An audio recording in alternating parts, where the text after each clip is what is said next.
Sometimes you have to make decisions. The question is, sometimes decisions might feel way harder compared to other situations. The question is, how do you navigate life? How do you navigate work when decisions come, let's say, a bit tough? And we have an expert on the matter with us here today. Hello and welcome, Danura Miriyagalla. Thanks so much, Niels, for this opportunity. Good afternoon, good morning, good evening, wherever you are. Perfect. Thank you very much for taking the time. We're getting straight into it. You just wrote this book, The Navigator's Pivot, a reflective guide to work-life transition. And of course, my first question has to be, what was your main motivation to write this book at this point in time? Because many people at the moment, especially also in the future, are struggling more and more with making decisions because they say everything is so unclear, so not safe, so not predictable. So how make any decisions, how to navigate all of this? So what was your motivation to write this book right now? The motivation was simple, Niels. There's so much uncertainty going on in careers and obviously the world at large. And there's a need for people to appreciate the fact that uncertainty is now a norm.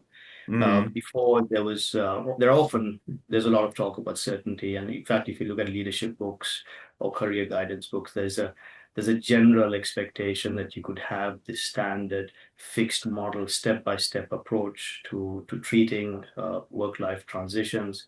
You could kind of plan and kind of deliver on your plan to get from point A to point B. That's not the case anymore. There's increasingly external levels of engagement that one cannot predict. And yourself as well, people are changing. And Yeah. I wanted to kind of come up with a book that reflects that. But my own career has also been one that's full of change and lots of shifts and pivots. The 25 career in the international sector. So I wanted to bring that experience in the book and provide some guidance to those that would like to reflect on their own journeys and have a mirror for them to look at. Mm. Excellent. So when people now say you're going to give them guidance, what is this relying on? Because when I look on the cover, I see a boat, I see a compass. So what is the approach you take here? It's a reflective guide, which means that we have uh, the possibility of bringing in metaphors, a whole language, a whole vocabulary around navigation. It's a beautiful metaphor if you think about it. In the ancient world, the people that were moving in ships to unknown lands were moving with uncertainty. And with that metaphor, we have a possibility of bringing a whole language together. So this book has 8 frameworks, a full language of about 40 metaphors around navigation, and illustrative examples around 4 key areas of work: policy, business, research, and creative domains. And with that, I think everyone can kind of relate to at least one of those. Many can perhaps relate to some, and a few could relate to just about all of them. So my hope is that you will find yourself in that book as you journey through from page one to Mm. page 280. Yeah. Yeah. Excellent. Perfect. So when people now say, hey, I saw the author, I saw the interview, I looked at his career, and they say, I don't have this kind of massive international career. I'm more like a regional person, live in my city, still quite unsure what to do. Some people wonder what kind of read are they going to expect? Is it a must-have to have some sort of international experience, international career? Or what kind of read can people expect with your book? You don't need to have international experience or wish to have international experience to read this book. What you'll find is that I use the international experience to draw on the fact that I could relate to many places. And therefore, the examples that are provided are, in fact, very local. What you have is the confidence that you will see yourself in the book. I've lived in 7 countries across 4 continents, and therefore I could relate to quite a number of cultural contexts. In your journeys, you will see uncertainty. And some of that uncertainty at the local level is actually because of international dynamics. So it is important to realize that even if you have a locally based career, Hmm. the external context at an international level is affecting you, whether we like it or not.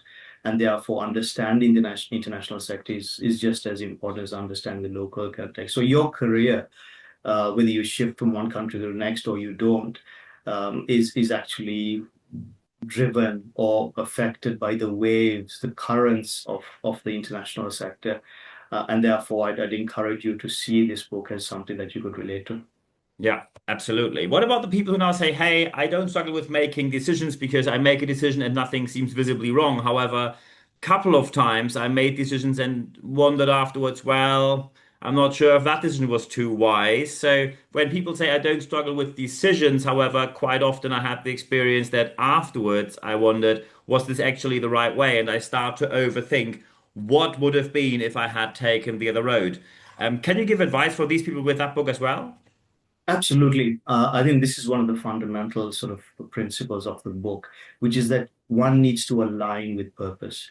Often, when one is moving from one career to the next, you think of very short-term things like, how much salary I'm going to get, Yeah, or the what's typical, this yeah. role, what's this role that I'm doing? Would I like it?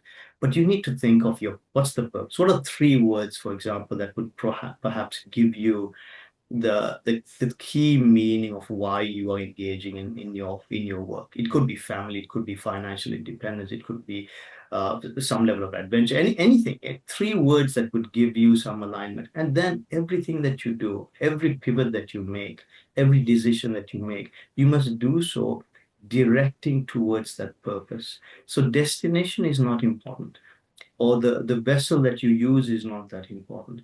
It is the purpose that is important. What is that star that you're moving towards? What is the direction that you're moving towards? Sometimes you have there's a forced pivot. You have to shift. Something happens where you have to change. It doesn't mean that you've got to move away from your purpose. Sometimes the vessel has to move slightly away, but redirect it. Bring the values that you have. Think of the orientation of your values, what is the key purpose that you're working towards, and then align yourself towards that. And I think the alignment, the orientation, the direction, the purpose, all those factors will help you think through what exactly is the true meaning of why I'm working. Mm, of course. Excellent. Of course, one question I have to ask, is it something where people can say, when I read this book, I'm able to escape uncertainty for the foreseeable future, or is it more dealing with uncertainty?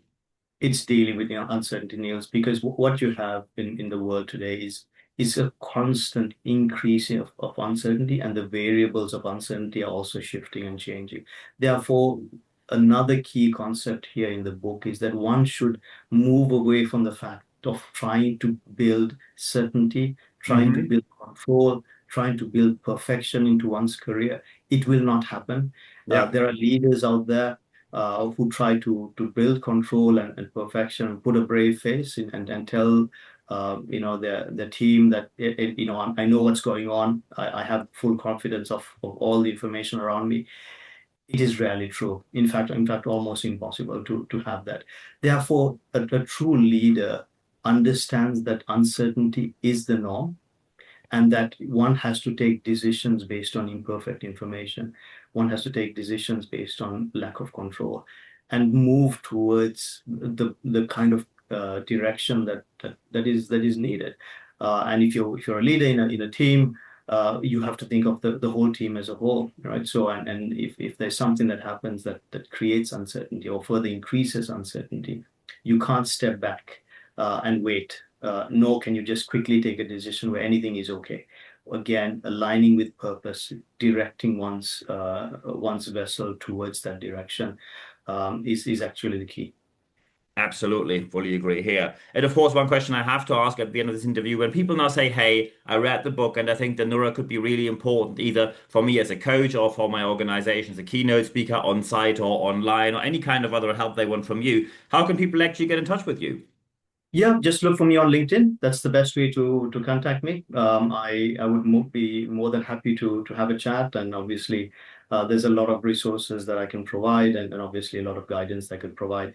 I do provide this guidance not as something that comes from my experience. I have my own career, and obviously, there are examples that I can provide. But I want to be very clear that this book, and of course any advice that I provide, is meant to be based on your own experience. And so these are not fixed models.